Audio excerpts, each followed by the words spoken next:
He repeated himself to BBC Radio 5.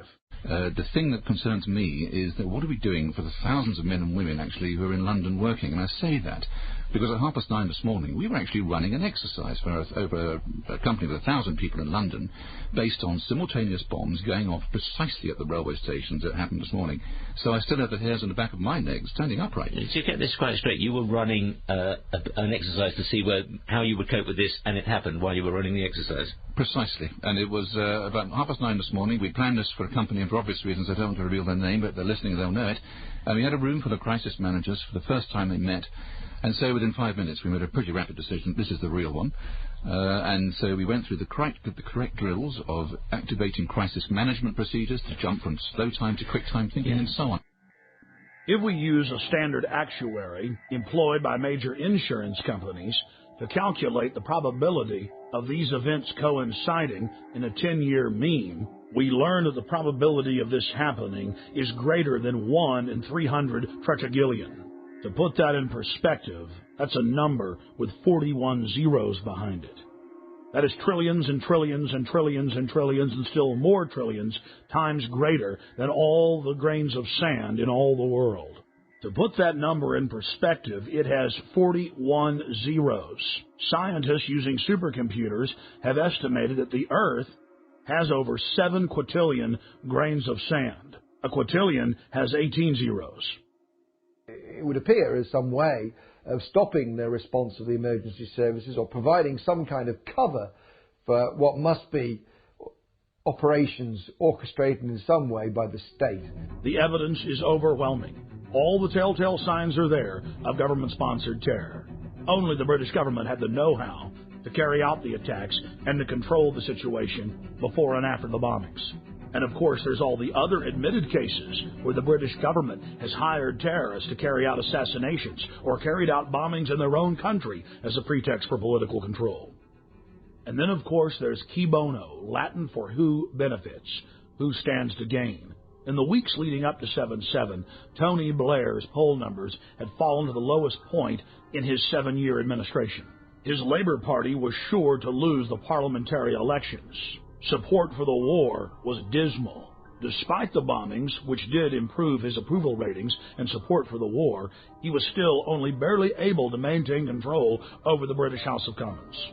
In the wake of the bombings, Tony Blair's administration descended on the British people with a raft of tyrannical legislation, attacking the press, freedom of assembly, and setting up the conditions needed for a martial law takeover of the nation through the Civil Contingencies Act.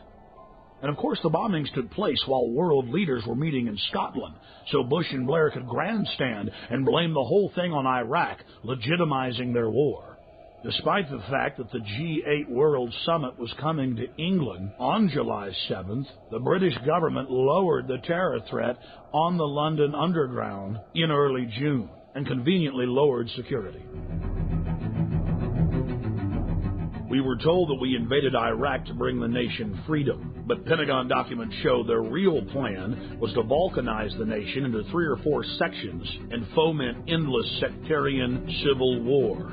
The true objective was to ensure that the nation remained in turmoil as a pretext to build permanent military bases, as well as delivering long-term profits to defense contractors. Think about it. Do defense contractors make more money if they were just in Iraq a year, or now the projected decade? United States, British, and Israeli forces have all been caught repeatedly carrying out staged terror attacks in Iraq in an attempt to keep the war going. In the interest of time, we'll look at just one example.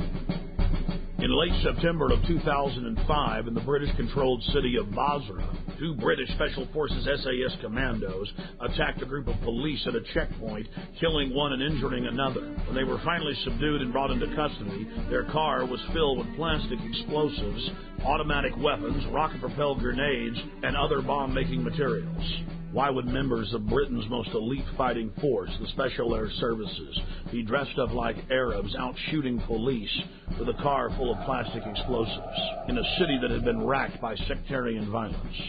The governor of Basra in Iraq ordered that the British soldiers be held for trial for the murder they'd committed. Within hours of their incarceration, dozens of British tanks and hundreds of soldiers assaulted the main police station in Basra, killing jail guards and police in the process to free the two commandos. Over 150 prisoners escaped, and the controlled mainstream media reported on the incident as if it was no big deal. Cannot wait for the final proof. The smoking gun. It could come in the form of a mushroom cloud. The United States knows that Iraq has weapons of mass destruction. Saddam Hussein already possesses 2 out of the 3 key components needed to build a nuclear bomb. In early February of 2006, members of the British government leaked documents that the White House admits are authentic. Known as the White House Memo, it is the minutes of a pre-war meeting between Prime Minister Tony Blair and George Bush in the Oval Office. The minutes contain the discussion of a classic false flag operation, where Bush tried to lure Saddam into war using UN aircraft. Mr. Bush told Tony Blair of the extraordinary plan during a meeting in the White House on January 31, 2003, 6 weeks before the war started, the Times of London reported. The Times reads, President Bush had plans to lure Saddam Hussein into war by flying an aircraft over Iraq painted in UN colors in a hope he would shoot it down. The memo also contained details of President Bush's plan to have defectors claim they had seen weapons of mass destruction that didn't exist. Well, it is perfectly true that we now know that the evidence, both in the United States and in Britain, which was put before the people, turns out to be wrong. It was known to be wrong. It was fed to Parliament. It was fed to Congress in order to get the necessary support. But we don't want the smoking gun to be a mushroom cloud. When Congress threatened to block the reauthorization and expansion of the USA Patriot Act in 2006, President Bush announced that he would still enforce the law even if it was not a law. That, by its definition, is dictatorship. When President Bush was caught secretly paying off reporters and newspapers and television stations across the country to the tune of $1.6 billion in 2 years, the Governmental Accounting Office declared it illegal. Every single action by itself was a felony, and there were tens of thousands of instances. President Bush simply said that he was above the law, and it didn't matter if Congress said it was illegal, he was going to continue the practice. When a leader declares themselves above the law, you are living in an official dictatorship. We have found out from our time in the services that there are certain people in the press who work as agents of influence of the intelligence services. In Britain, it's very easy to reward people with privileges, with contracts, with honours, with appointments to the House of Lords, with knighthoods and so on. So no money has to change hands, but those people know very clearly that they have a job to put out propaganda on behalf of the services. Now, I have no problem, of course, with the services arguing their case in the media, but if they're going to do that, like anybody else, they should declare where they come from and why they're stating that point of view. Fortunately, as a result of our book, Spies, Lies and Whistleblowers, one of the prominent agents of influence, in fact, 2 prominent agents of influence, Dominic Lawson and Con Coughlin, who both worked for the Sunday Telegraph, have had to resign. Because, of course, once you're exposed as an agent of influence, you can no longer do that job because people just simply say, well, he's saying that because he's working to an MI6 brief.